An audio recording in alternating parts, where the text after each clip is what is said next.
I'm not coming back for 30%. I'm coming back for everything. You got into Harvard Law? What, like it's hard? Scarface on repeat. Scarface on repeat. Constant, y'all. Catch a painted pony on the spinning wheel ride. Some people are saying that your new music sounds a lot like Bob Dylan. Well, maybe Bob Dylan sounds a lot like me. She doesn't even go here. They knew, and they let it happen. Oh, and in case I don't see you. Good afternoon, good evening, and good night. Indeed, 94.9 Radio Western, you are tuned in to Outside the Frame, London's only movie talk show. My name is Elijah, and we are here to talk about movies and the culture that surrounds them. A few housekeeping things that I have to mention right off the bat. You can call us or text. Actually, you know what? Text us. It's hard to call and talk on the phone during a talk show, so text us, 519-661-3600. That is 519-661-3600. If you're listening to this live, thank you so much for tuning in. Of course, you could also be hearing this on streaming platforms, wherever you get those, when they're uploaded on Wednesday. And if you are listening live, then you will know that tonight at the Holy Diver, we are hosting a good old-fashioned horror movie trivia. It starts at 8 p.m., all horror themed. So if you are a horror movie fan, I hope to see you there. If you listened last week, you'll probably get you would have gotten a few hints as to some of the answers that we're going to be discussing and some of the movies we're going to be discussing today. So it's going to be a great time. September's was a whole lot of fun. So you will catch Mike Ryan and I there tonight hosting horror movie trivia. Again, that's at the Holy Diver at 8 p.m. And I think that covers it for all the housekeeping stuff. So for the first half of this show, there is a little something that is going on this weekend. And, if you live in London and you're a huge fan of movies like I am, you probably already know this. But if you don't, there is something that goes on every year, and it is called the Forest City Film Festival. And I mean, if you like movies, you know what a film festival is. Well, we have our very own. And I am joined here by two representatives today. Would you like to introduce yourselves, please? Hello, everyone. My name's Ethan Hickey, and I'm the managing director of the Forest City Film Festival. Hi, everyone. I'm Mina Ahmad, and I'm the program and talent coordinator at the FCFF. Well, thank you both for joining me. I really appreciate you lending your time for us today. So the first thing that I want to ask you is, can you just tell us a little bit about yourselves? And I know you just mentioned what your roles are, but what does that look like at the Forest City Film Festival? So program and talent coordinator. So when you come into our festival, you're going to grab a program that's all me and Dorothy and Ethan working together to build this amazing lineup of films. We have over 100 films, and that includes regional picks. It includes films in competition. It includes films from all around the world that have been making waves at film festivals. So we've been working for the past 4 months, just curating that, making sure these films have the best slots they can for you to enjoy. And so that's one half of my job. And the other half is just welcoming filmmakers. This week, downtown is going to be crawling with filmmakers from all around the province. So it's my job to welcome them and make sure they have a great time and can talk to you. Very nice. Yeah, I think something that Mina does so well is we're giving these filmmakers the opportunity to play their movies here in London and giving them the best experience possible. And that's something the Film Festival we take really seriously. And what I do at the festival, I am the managing director, so I handle staffing, finances, venue management. But I do also dabble with the programming, which was really exciting to do this year alongside Mina and Dorothy, and really curating our program and what we wanted to say and who we wanted to represent around the world. Very nice. And I will get into the programming that you both had a hand in just a few moments. But first, people who listen to the show, they know about me, they know about Mike, and how we kind of got connected to movies and how, where we kind of started to find our love for it. So I'm kind of curious as to where does that begin for you, for both of you? Where does that journey into loving film and being passionate enough to spend your careers dedicated to being surrounded by it and helping other filmmakers, as you said, find their way to pursue what they love? Yeah, man.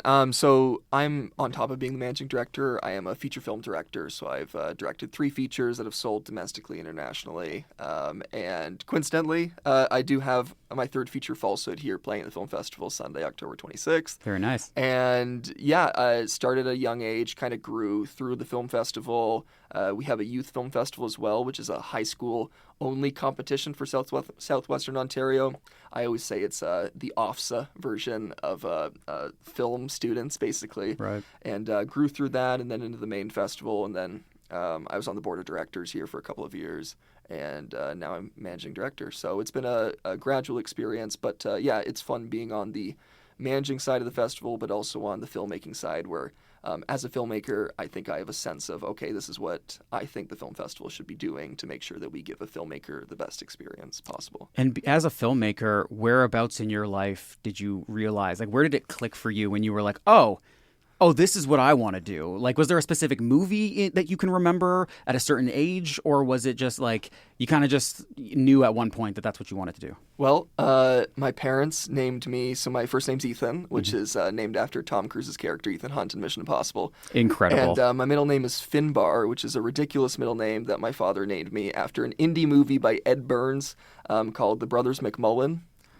So maybe born to be this way. So fair enough. Yeah. Okay. How about for you?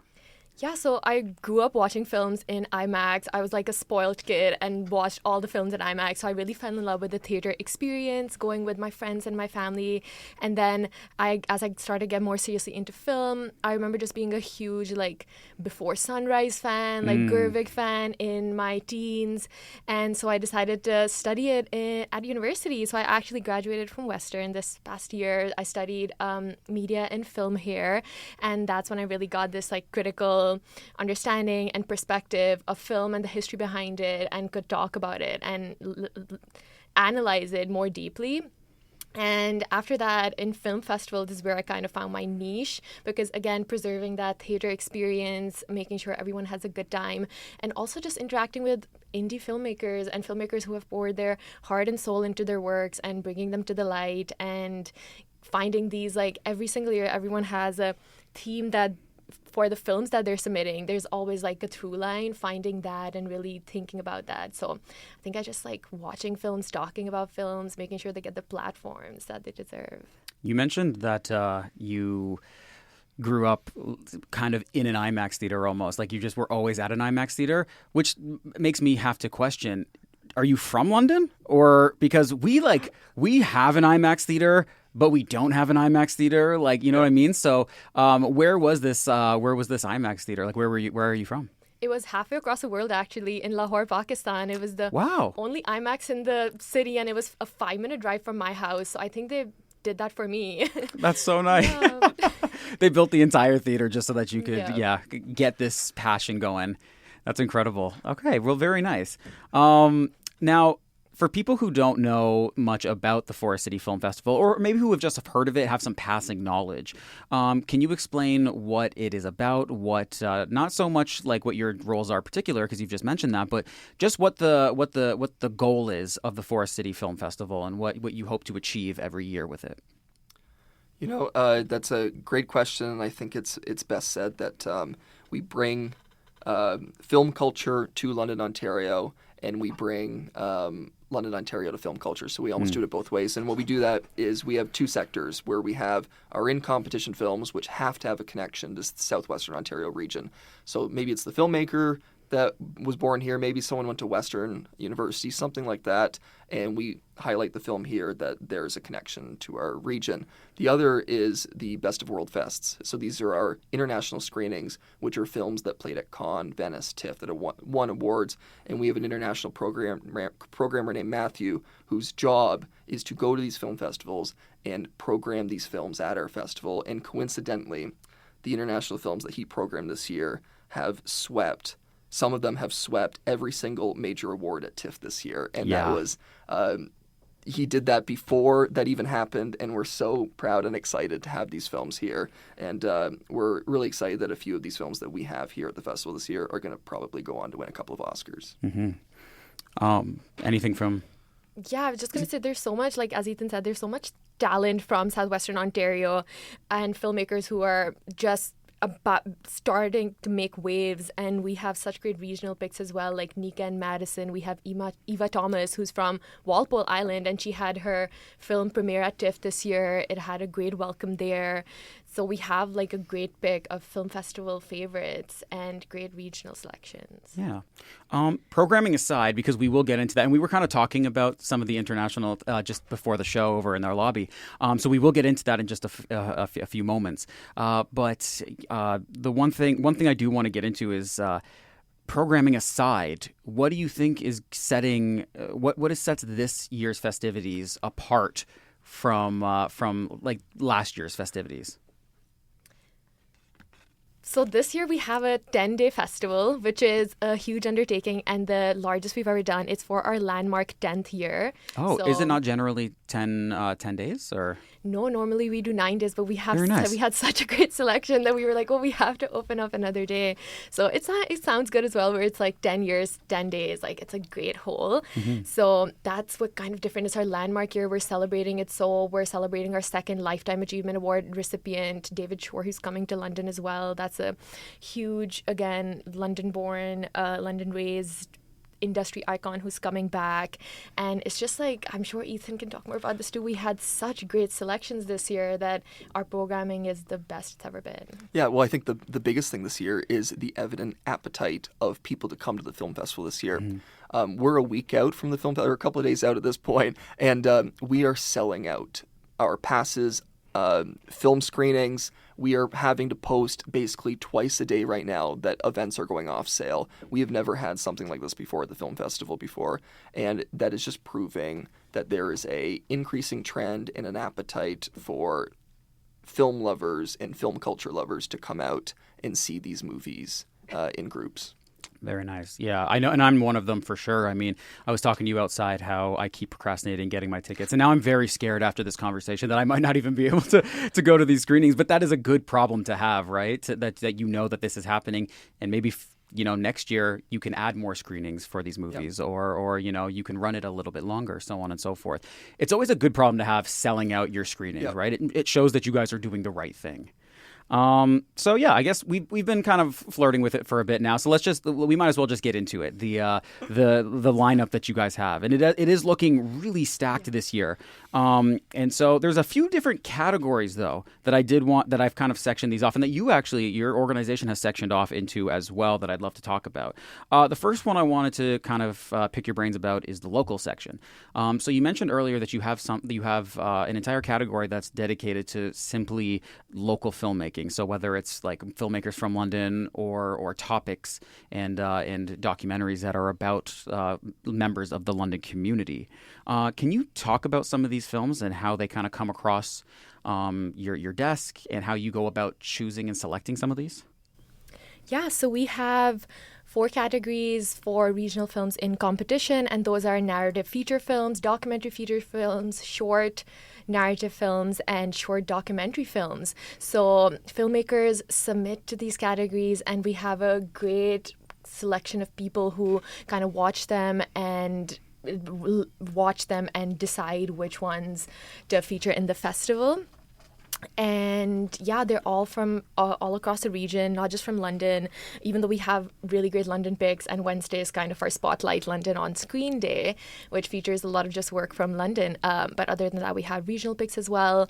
And so we have 9 narrative features, we have about like 12 documentary features, and we have more short films than ever this year as well. And so the short films are then when your opportunity to see them is by shorts programs. So we group them into categories and themes. And for example, like we have a shorts program called Digital Dreamers, which is about media and technology and the ongoing talk about that. Or we have one called Artists Unbound, which is all about artistic stories. So we have 5 to 6 shorts in each of these, and you can go watch short films through this. So please don't sleep on short films. They're super, like, they have so much effort put into them, and they are great quality. Just to bounce off that as well, Wednesday, which Mina spoke about, Wednesday of our film festival is called the London on Screen Day. We have never had this program at our film festival before, and the day anything you go to see on Wednesday of our film festival for London on Screen, it was shot and made in London by Londoners. And one that I'm so excited to talk about is Team of the Century, which is a London Knights documentary about the 04-05 Memorial Cup winning London Knights team. That team had Corey Perry, Brandon Pruss, Danny Siverett, obviously coached by Dale Hunter. And they shot this documentary about this. They used archival footage and interviewed all of these players that used to be on the team and are still maybe a part of the London Knights organization. And they filmed it last year, coincidentally, when the London Knights also won a Memorial Cup last year. And some of those players from that current team are also in this documentary. And boy, is the Knights organization and these players and the staff members that are a part of this team excited to come out to see this film. We're playing it 4 times at the film festival.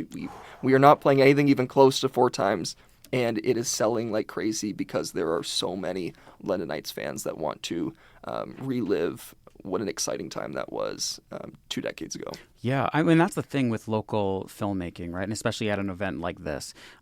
People really show out to support because, we don't have the biggest scene, especially in southwestern Ontario. But because of that, we're a lot more close-knit. So we try to stick together as much as we can. So 4 screenings of the London Knights. I mean, the London Knights have some passionate fans. Yeah. Really passionate fans, so you know that they're going to show up for that. I mean, I'm good friends with a lot of the people over at the Highland Cinema, and you also have a documentary, a little short documentary. The Last Reel. That's right, about the Highland Cinema. So I know that that's one that I'm in particular really excited to see as well. So I am really glad that there's not, it's like all in one day, so that you know exactly when to go. And that was done intentionally, I would assume, yes. Right? So that, you could really put a huge spotlight and make sure that everybody knew, I would assume, yes. Correct? Yeah, yes. Okay, yeah. The next category that I wanted to get into in particular was some of the heavy hitters. And I know that we were talking about this earlier. So this is the ones that are, and I mean heavy hitters in terms of global impact and, like you mentioned, Oscars attention.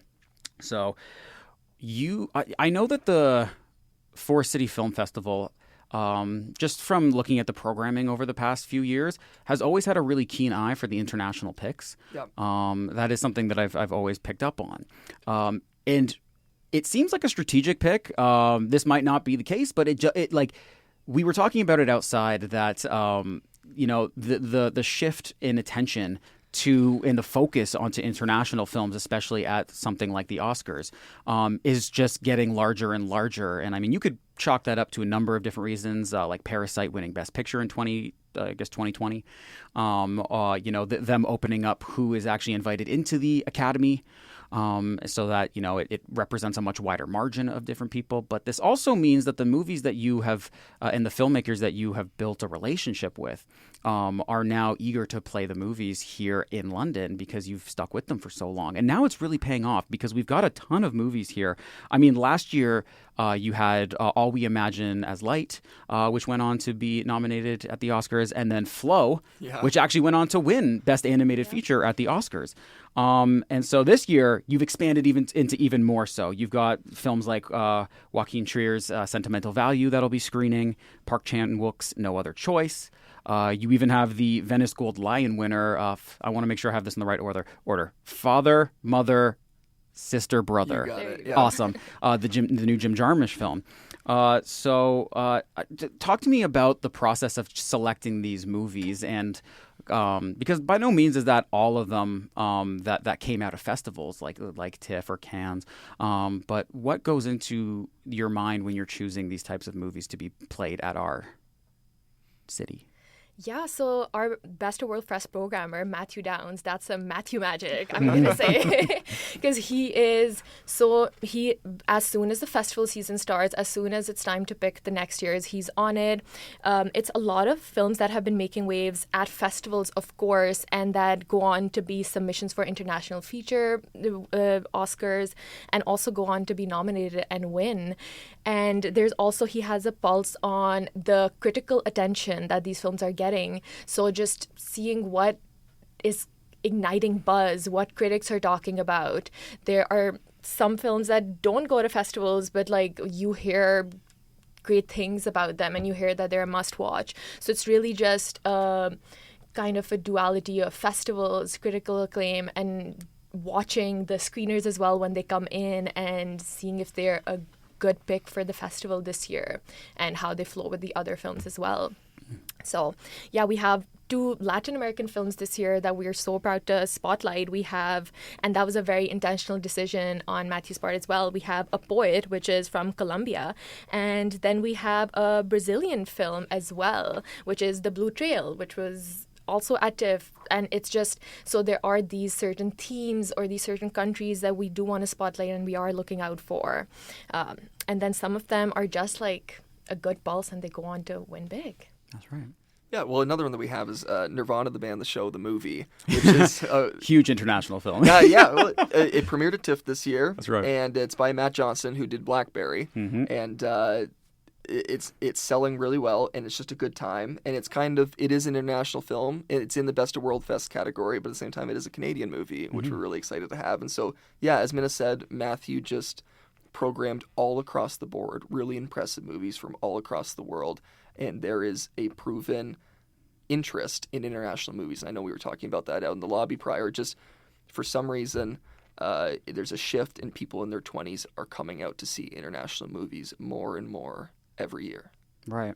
Why is Nirvana the band, the movie, considered a international movie? Because it was filmed in Toronto, right? And I believe the show was as well. Is it because it's produced by an American company, or?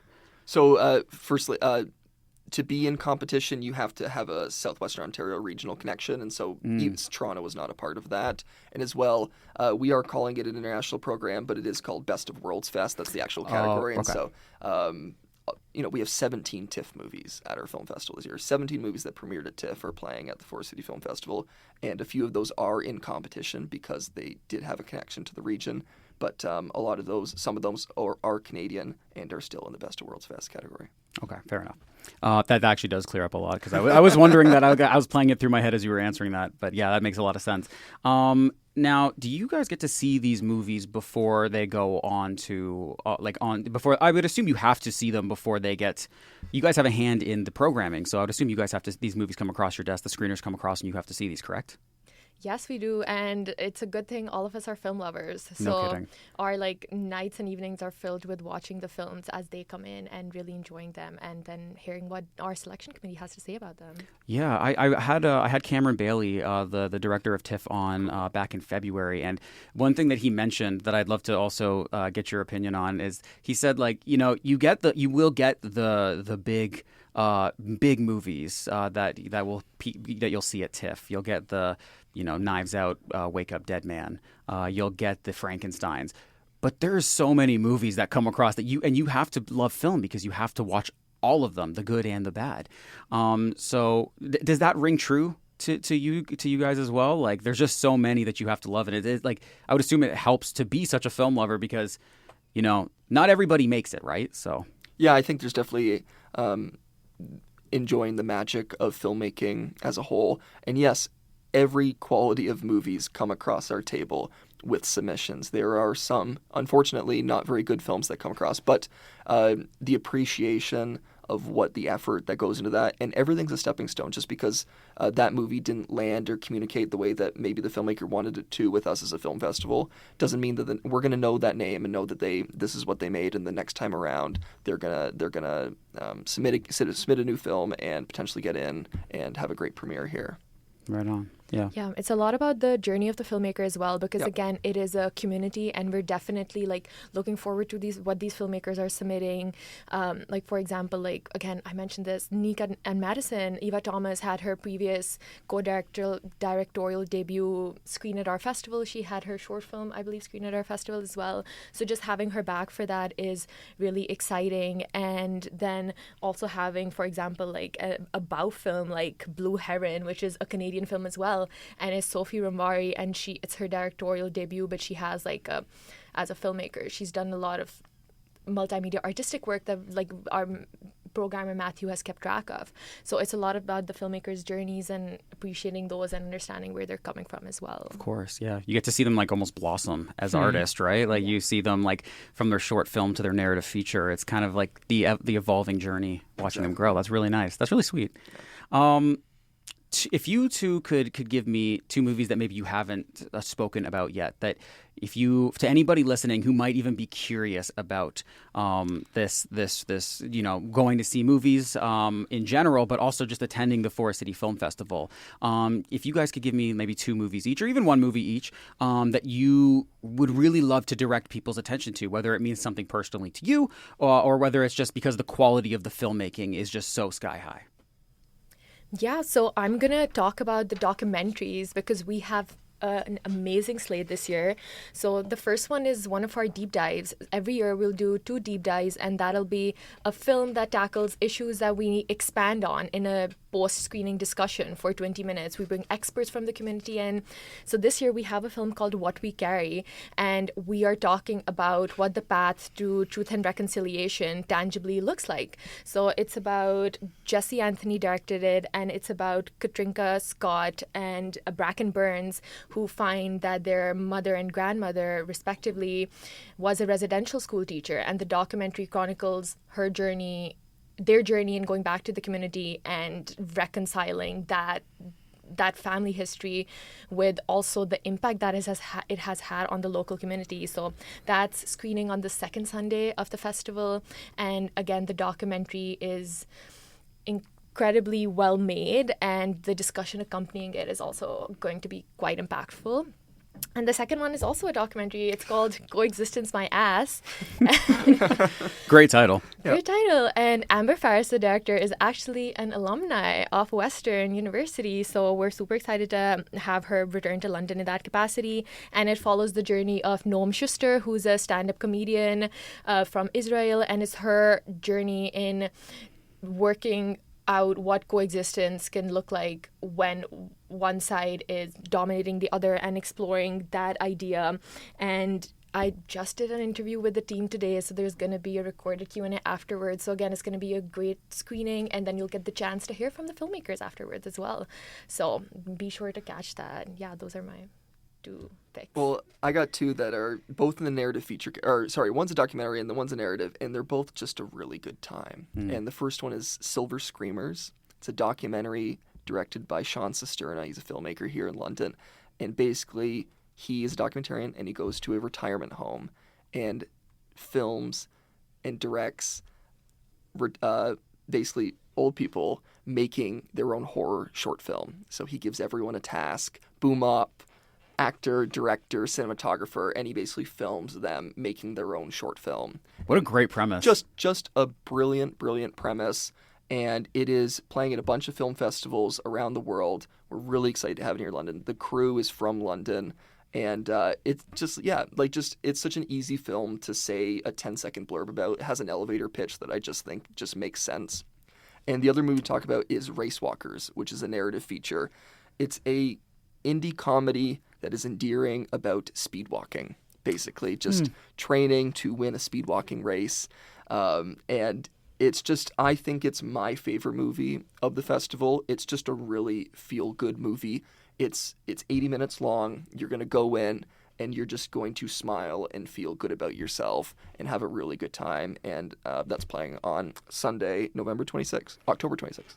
God, I love a good 80-minute movie. Yeah. Right? Don't get me wrong. I'm not one of those people that pushes the whole, movies are too long, 2.5 hours. I don't mind sitting through a long movie, but God, a good 90-minute movie, it just hits the right way. Yes. It just always feels good, especially when it is a feel-good movie. Yes. It's just the cherry on top. So for just to wrap up our segment here, for anybody who wants to buy tickets, who wants to learn more about some of the movies and the feature films and the shorts and the documentaries that we've been talking about, or even just to learn if they're interested in getting involved volunteering with the Forest City Film Festival, where can they go to get all of this information, to get tickets, so that they can get involved? Well, our website is fcff.ca. You can buy all tickets and passes there. Also, we have a physical box office during the entirety of the film festival, which opens on October 24th, which is in a couple of days, which is crazy. And you can buy physical tickets there and come straight into the theater. We are at the Wolf Performance Hall, which is on Dundas Street downtown, and our venues are the Wolf Performance Hall and Imagine Cinemas. Those are our two key ones, and we're very excited to be partnering with them. And volunteer-wise, we do have a volunteer sign-up on our website that people can check out as well. We have a record amount. We're saying record-breaking for a lot of things this year, but another thing is the amount of volunteers we have, because people are just loving the film festival and really want to support us and be a part of film culture. Very nice. Well, thank you both for coming on and sharing your time with us. I really appreciate it.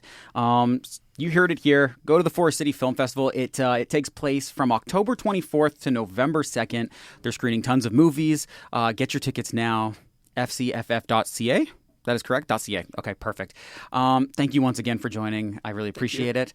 We're going to cut to some quick commercial breaks, and then when we get back, Mike will join me, and we will be talking about with the release of Good Fortune coming up, or just that just came out this Friday. We are going to be talking and shining a spotlight on one of our favorite Canadians, and that would be none other than Keanu Reeves.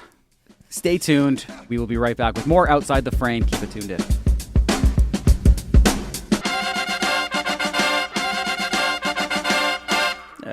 94.9 Radio Western. You are still tuned in to Outside the Frame, London's only movie talk show. We just had the Forest City Film Festival joining us to talk about some of their programming, but now we are here to talk about one of my favorites, and truly one of my favorites. This person has been a part of my life and such a huge part of my life for so long.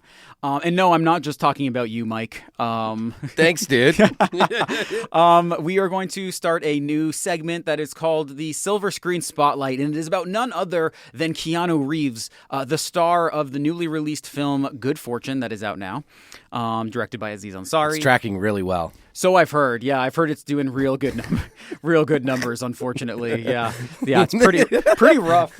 Yeah, it's a rough way for us to segue into us talking about how much we love Keanu Reeves. But like, there truly is nobody, and I mean no other movie star like Keanu Reeves right now. Yeah, I mean he's an interesting guy because of kind of when he came up and then how he moved into kind of and found the space that he kind of occupies, right? Yeah. Because essentially we can attribute it really to John McClane, Bruce Willis with the first Die Hard, which happens at the end of the 80s, right? Right. And what it does is it totally flips the idea of what an action star is to the common man. So previous to that, you had a pretty much a full decade of, big, giant, meaty, muscly dudes. They always had to show their butts. That's number one. Shirts are off.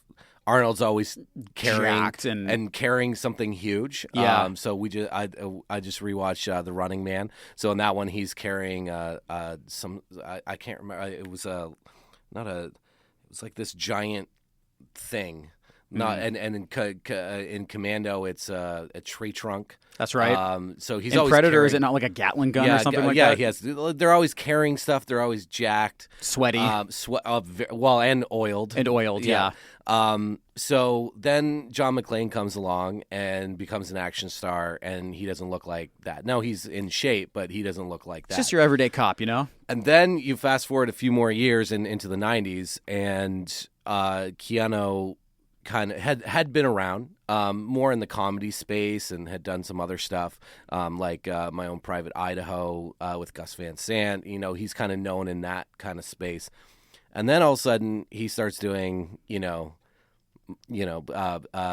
films like Speed. Speed's the big one. My personal, we'll get to it, but like Point Break, these kind of films where he's an action star, he doesn't even look like Bruce Willis. No. He's skinny. Mm-hmm. Obviously good looking. All the girls love him. Probably some dudes too. Oh yeah. Good looking guy. Like good looking guy. Objectively good guy. Good looking guy. But he doesn't look like, he's not this super jacked, muscly dude. Mm-hmm. But he has a quality that he's so likable on screen. Yes. And you want to follow him, and that and when he's paired with someone like Sandra Bullock, in Speed, they're just two of the most likable people on screen that you've ever seen. And so then his career just explodes. It also helps that it bleeds in. His likability really bleeds in to his outside persona, like his like. Oh, his, yeah, that's like, a whole other That's a thing. whole other thing as Yeah. well. So like that makes people want to see him some more, and it kind of raises the that whole parasocial thing of people like, oh, they're such a good person, they're such a good Right, guy. right. I wish I would grab a beer with this guy, and then it makes you want to go to the movies even more to see this person on screen. That's really I mean, it was around a little bit, I guess, but that's really a social media thing that really kind of took off with him specifically. Oh yeah, sad Keanu. And he's riding buses and helping people out and paying for stuff or whatever. He kind of has a pretty big not post 90s, early 2000s, kind of has about 10 years where he's around, but doesn't really have like the biggest of all hits, and then John Wick hits and boom, and then he's just back, and so people kind of rediscovered him, and a whole new generation rediscovered him. And again, now not only is he against type for the 80s action star, but now he's old at the same time. That's so right. now it's a whole other thing, and he's killing it. Like specifically the first John Wick is really good. I think as an action movie, if you're rocking almost 3 hours for an action movie, I'm not even gonna press play. No. Your signature tagline. It's too long, dude. It's too long. It's too long, dude. Yeah. Again, are you Dr. Zhivago or are you an action movie? Are we doing Lawrence of Arabia? Is it a Lawrence of? Is it a Lawrence of Arabia? Or what did I just watch? That was Cleopatra. Yeah, 4 hours 10 minutes. What are we doing? Or are you just a revenge action movie? Because if you're a revenge action movie, I'm all in. But if you're ticking 245, 250 I'm not press and play. That's insane. That's crazy. Make a TV show then. And like the first John Wick, I believe, is about like a clean hour 40, maybe hour and a half, hour 45, maybe something like that. I can look it up real quick. But it was a great theater experience. Huge. And the thing was that it came out of nowhere too. Came out of nowhere. Yeah, no one had expected that one, especially to do very well. I mean. But I think that a lot of that has to do with hour 41. Oh, what are we doing? Beautiful. That's gorgeous. So Whereas compare that to the fourth one, that John Wick 4. We'll get the running time. Oh, so with the split the difference there. 2 hours and 49 minutes. I mean, no, dude. Like that's no. I actually enjoyed that movie, but like. There is a two. Was there three intermissions in that movie? What's happening, dude? It feels like there's a 10-minute scene of him just falling downstairs at one point. Yeah, and it's no, like it does have some of the best action set pieces, but at the same time, there's only so much that can happen in between those action set pieces that's going to keep me interested. Yeah. And that's what we're here to talk about. We're not here to talk about Keanu. We're in a roundabout way, but we're here to talk about his movies. Yeah. And so we got some prompts. I wanted to. So this is a new segment for us. I've called it the Silver Screen Spotlight. Great alliteration, by the way. Thank you. I'm a huge fan of those. Yeah. And so I wanted to find a way that would be interesting to talk about this person, and I figured it was almost like we could. And we've done these before. We've done rewatchables, which is its own show on the Ringer Podverse podcast. And we've kind of taken it over, made it our own. Yeah. What are they going to do? Sue us? So we've done, I think, some more interesting drafts than they have. Agreed. But not for nothing. But, exactly. And we have one coming up next week. So let's go. Another one that we'll tease towards the end of this. But so I've decided to structure this kind of like a rewatchables, but to more towards his career. Yeah. So we have a couple different categories that we'll talk about for Keanu Reeves, just to give us kind of an excuse to talk about him and his filmography. The first category, it's an easy introduction. Favorite movie. Yeah, that's so great. it's a great way to get this started. So I know yours already. You know mine. But here's the thing. I also, for a bunch of these categories, I did like a runner-up too, just because I needed to do an extra. So for me, I mean, you could flip both of these movies, and that's fine. But just for today, I'm going to put Speed as my runner-up. I love Speed. Saw it as a kid. Unbelievable. Incredible. Keanu, Sandra Bullock on a bus that can't go under 60 miles an hour or else it'll blow up. What an incredible premise. Yeah. That's a great elevator pitch right there. It's amazing. They just called it Speed. Perfect title. Yep. Dennis Hopper. Dennis Hopper's in it. Yep, he's the bad guy. Is the bad guy, and Jeff Daniels as his partner. Mm-hmm. And again, really, this is what catapults him Yeah. like into another stratosphere. Yeah, I mean, he's part of the '90s like heartthrob gang for sure. But this movie it was everywhere. It's like it's almost the actual definition of they just don't make them like they do. Like that movie doesn't get made now. And if it does, it's 2 hours and 49 minutes, And it's straight to Amazon Prime. Right. And this was a huge movie, box office success. Launch it really puts Keanu in another stratosphere. He had been around, obviously, for quite some time, but he's now an A-lister. Again, Sandra Bullock is just on a heater of a run. This launches her into another stratosphere as well. Another movie I just watched with her that came out a couple years before this that I think is a great precursor if you were to double feature it, if you wanted to kind of see what she was up to, is Demolition Man. That's right. From '93. And she plays second fiddle to Sylvester, but she brings so much to that role. You can hear more about that on the Sick Flicks podcast if you want. That will be airing here on Radio Western tomorrow night, and then on streaming platforms. But the two films that we are featuring this month are Demolition Man and The Running Man. So anyway, she's great in that movie, and then kind of takes on even a large, like, again, she's not an action like star but she's playing with, and we talked a little bit about it on the podcast, but she's not just eye candy or there to be the love interest. Like, she's integral to the story in Demolition Man.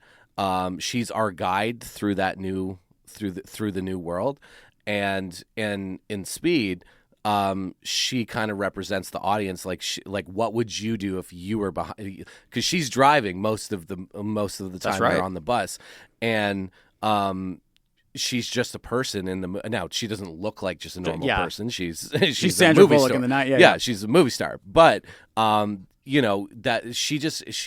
there's much more going on with her and the character than just, we're just going to put her in as like a whatever, as his love interest or whatever. And she has a lot of, like, it's again not a throwaway like screen time presence either. So I think her and Keanu just were unbelievable, had unbelievable screen presence together. And then I would say my number one pick would be Point Break. Catherine Bigelow's iconic surfer movie. Well, surfer bank robbing right movie. Now, putting those two together. If I say those words and you don't get pumped up, there's something wrong with you. Yeah, and again, 90s, like, they don't make them like they used to. Patrick Swayze, Keanu Reeves. Like, he's a brand new FBI agent, and he has to infiltrate a bunch of like this gang of surfers that they think are responsible for robbing banks. It's wearing presidential masks. Like, it's unbelievable. It's so cool. So yeah, that would be my number one. Again, you could flip those any day of the week. Today, Speed is my runner-up. Point Break is my number one. Yeah, my runner-up was Speed because, it's an incredible film. It gives you everything you want. It's a tight screen time, running time. It's exactly what you want in an action movie. It's the pacing is incredible. It never stops moving. Because just like the bus, you can just never stop moving in this movie. Famously, Tarantino has said that the movie falls apart when they get off the bus. I disagree. I disagree, but I understand where he was trying to go with that statement. Yeah. But I love the opening sequence to Speed. Mm-hmm. It's fantastic. Great opening credits. I like the stuff that is post when they get off the bus. I agree. Sorry to spoil a 30-year-old movie, but I think it came out in 95. But yeah, I mean, I like that movie start to finish. 100%. It's so much fun. It has one of the best "oh shit, I'm dead" moments with Jeff Daniels. Jeff Daniels, like one of the best. Yeah. Like the has that been memed? like at all? Like I think so. Maybe like when he turns or something. And it's like the zoom in, and it's just Yeah. like the look of just like he knew the numb look on his face before. Poof, Yeah, it's just great. And then the bus jump. The bus jump is incredible. It's not realistic, but it's so great. The it's fight so, on top of it, it's amazing. Yeah, it's so good. Obviously my favorite. There's really no The Matrix. It has to be The Matrix. Yeah. It's my favorite movie of all time, and so it would have to be. And here's the thing: I don't need to go into why I love The Matrix. I have gone into it maybe 14 times. This year. Yeah. So it's as perfect an action movie as I could possibly hope for. Yeah. And I think that he's just stellar in the role. I know that. Even at the time when I was watching this movie, probably in like the mid 2000s when I had first watched it, one of my favorite actors at the time was Will Smith, and I had heard that he had turned down this role, famously turned down that role, role of Neo in The Matrix, for the Wild Wild West. Amazing sliding doors. God, am I so glad. And I loved him at the time, but I always knew that this was the right move. Like there is something to how likable and how confused Keanu can look in a movie that lends itself so well 100% to Neo and his confidence at the end. He's just incredible. He really defined what an action star could be to me in that movie, and I love it all these years later. This goes into our least favorite. This is fun. This is fun. Our least favorite Keanu performance. Okay, so no, not performance, movie or movie that he's in. So, I have a runner up, and I have my true pick. Now, my runner-up is a movie called Knock Knock. It's an Eli Roth movie. Yeah. I could spend easily half an hour doing sort of a dissertation as to why I think not the premise of this movie is stupid, why the movie doesn't work, why it's a terrible premise. Everything about it is, I think, wrong. It's pretty ass. It's and the movie itself isn't very good. Now, we do get an early Taylor-Joy performance, and that's great. We also, and we'll get into this later, but we also get some incredible monologuing. I mean, from Keanu Reeves, it's something. I don't know what it is. I do not like. I do not like this movie. This movie's not good. I don't recommend people watch it. It's not good. It's not good. I do not like them. Sam, I am. So yeah, I had high hopes for this movie. Me too. So that would be my runner-up. My least favorite, and this is because I kind of looked at it as I actually like this movie in a lot of ways. Like it's not my favorite.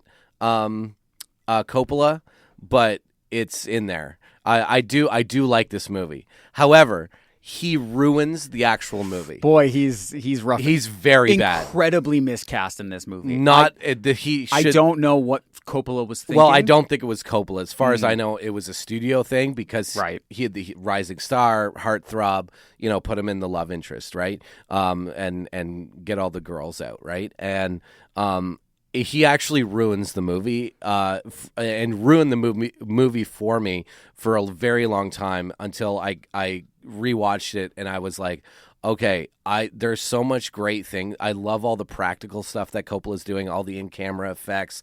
I love Oldman. Like, there's so many great things about the film. So I just try to focus on that. And but he is reprehensibly bad in this movie. It's actually very interesting to watch. I think one of the most interesting things about Dracula to me is watching what Gary Oldman is doing and then watching what Keanu is doing. Like it is genuinely remarkable how he didn't storm off set. Because, I don't. Like if Christian Bale can yell at a lighting guy for getting in his way, like can you imagine how difficult it must have been for Gary Oldman to really give a lot to this performance? Yeah, and then just see it being like destroyed. It's kind of mind-boggling. It is. A lot of times you can't really see what's happening, like when you're filming a movie. A lot of people have this idea that the film is a ready-made, mixed, colored, put-together film immediately once you've shot the movie. which is fine. I mean, that most 98%, 99.8% of people have never made a movie and will never make a movie, so they don't know the process, or they have very little understanding of what the process is. I always use the example, like every film set I've ever been on where we've been in public, someone from the public goes, A, what movie are you shooting? And B, when is it coming out? I mean, if you ask that to an independent production that's clearly an independent production, like those are two crazy things to ask. Number one is, I could tell you what the movie is, you're never gonna see it, you're never gonna hear from it again. Right. It'll never come out in the way that you think it's gonna come out. Number two is, it might also never come out, and it will take so long for the film to come out that you'll be a totally different human being once the film comes out. Right. So anyway, that's a long way of saying that, Oldman, he's been around enough to know and to trust, a filmmaker like Coppola. Like, a lot of people will have a sense of what's going on, but you hear actors and crew talk a lot during the filming of a production where they're like, I thought this movie was going to suck. And then the movie's amazing. Really good, It's because like there's no sort of like gauge as whether or not what you're doing is working at all. All you really have is the script, and like maybe the performances, like and what the director, like if the director's moving on, if you like, you know what I mean. You're you really trusting the director, 100%, and you're kind of like at their mercy, right? And so so it's not really like it's a wild movie in the sense of Keanu's performance in air quotes. Okay, my least favorite movie. I didn't even have a runner-up because I knew it right off the bat. It's a little late 2000s movie called The Day the Earth Stood Still. Yeah, sure. And because there is something I can get from a movie being bad. There's something that I can get from a movie being entertainingly bad, like I think his performance is in Dracula. Yeah. This movie's bad and it's incredibly boring. It's got awful performances in it. It's got really bad CGI. It's got a very bland, boring story. I don't know why they felt the need that this movie needed to be remade. I don't like it. I could never watch it again because it would just bore me to tears, and I would actually feel like I'm wasting my time watching this movie, which I don't actually feel like a lot. Even if I'm watching a bad movie, that's the type of movie where I'm like, I do feel as though my time is withering away at that point. We have trivia tonight. We sure do. Like about an hour. So what we're gonna do for the next we're gonna speed round it, and then we're literally gonna run out of the studio, get in our cars, drive to the Holy Diver. We will set up our trivia, and then we'll see everyone there at 8 p.m. That is correct. Scene stealer. Very easy for me. Neon Demon. He plays the motel manager. Great. Yeah. It's Winding Refn's follow up to Drive fame. I love Neon Demon. I love this movie so much. I might like it more than Drive. So I just think it's really weird and cool and interesting. And it's like a small performance, but I really like him in it. Yeah, he's really good in that. I had Something's Got to Give. Sure. Smaller role. He's very good. He's very charming in that movie. Nancy Meyers written movie with Jack Nicholson and Diane Keaton. R.I.P. R.I.P. He was also good in Always Be My Maybe. He had a scene. He just had a little short bit as himself in the movie, and he truly is. I don't mind that movie, but he is far and away the best part. So when he comes on screen and 5 minutes later when he's gone, it really, it's a tough peak to hit when your guest star is your best part, unfortunately. Hidden Gems. Yeah. My runner-up is a movie called The Watcher. It's not a very... It's quite a forgettable movie, but he plays a villain in it, and that's great. And it's kind of a little fun serial killer, cat and mouse type film. If you're bored and just haven't seen it, toss it on. It's not going to change your life or anything, but watched it on the A channel when I was little. Yep. Yeah. My number one there is 1997's The Devil's Advocate. Great choice. I love that movie. Al Pacino as the devil. Charlize Theron, late 90s Charlize, unbelievable. Again, he plays a Southern lawyer, Keanu does, so he's doing an accent. His over-the-top, quote-unquote, acting fits the style of this movie. It's such an absurd film, but it's so much fun. and it's the film he does right before The Matrix. So yeah, that's the little hidden gem for me. I have two. I have Hardball, which is from 2001. Great baseball movie. Great baseball movie. I'm not even a huge sports movie guy, but it's Keanu Reeves coaching some inner city kids. It's the introduction to Michael B. Jordan as one of the kids as well. Very heartfelt. He's very good at playing like the whole mentor. Yeah. It's a good movie. It's a really solid movie. Little Nice sweet movie. Yeah. I really like it. My second choice is the complete opposite end of the spectrum. It's a little movie called Street Kings. Yes. That he did in 2008. Yeah, gritty, dirty LA cop. Kings, yeah, dirty cop. He movie. plays a not very good guy. His partner is Chris Evans. Yep. And yeah, just like the streets of LA, and he's just a dirty cop who's just trying to get some, get some strings pulled. Fun movie. Best performance / Oscar, if you had to give him one. Runner-up here would be My Own Private Idaho. Fair. The Gus Van Sant movie. I think there's only one choice here because it highlights everything. Like, Keanu's not a good actor. Okay, No. I'm saying that straight up. Like, but not in the what I mean is that he's not a good actor in the same way that Daniel Day-Lewis or Meryl Streep is. Right. What he is like elite at, A-list at, is presence and likability. Yes. And to me, The Matrix is everything that Keanu is good at, and why he's an A-list movie star, why we love him in movies, is The Matrix. And that is when he passes away, the first line will be The Matrix, and I think that's his signature performance. And it highlights everything that's great about him. So I will raise you the same everything you just said, but about John Wick. I don't think that it'll be his the Matrix will always be the number one, but I think that John Wick really does a good case at showcasing exactly what he's good 100%. at, and especially because it's such a physical performance. Like Absolutely. he's doing all of his own stunts at that age too. I think it's genuinely very impressive. Yeah. Everything that he goes through in that one. Yep. And then I think we just got to head out of here, but quickly, best line read. I know Kung Fu.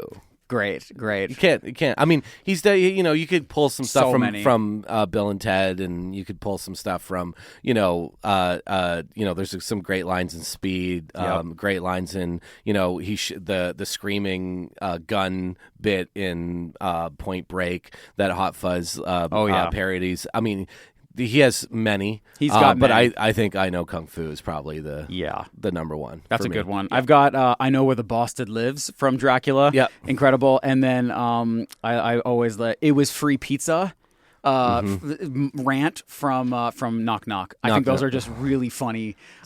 Just so over the top and so dumb. But I love them very much. They hold a special place in my heart. Thank you so much, everybody, for tuning in to Outside the Frame. We are literally about to run out of here to go host horror movie trivia at the Holy Diver, 8 to 10 p.m. Be there. We will see you then. My name is Elijah. I'm Mike. And we will see you all next week. Take care of yourselves until then.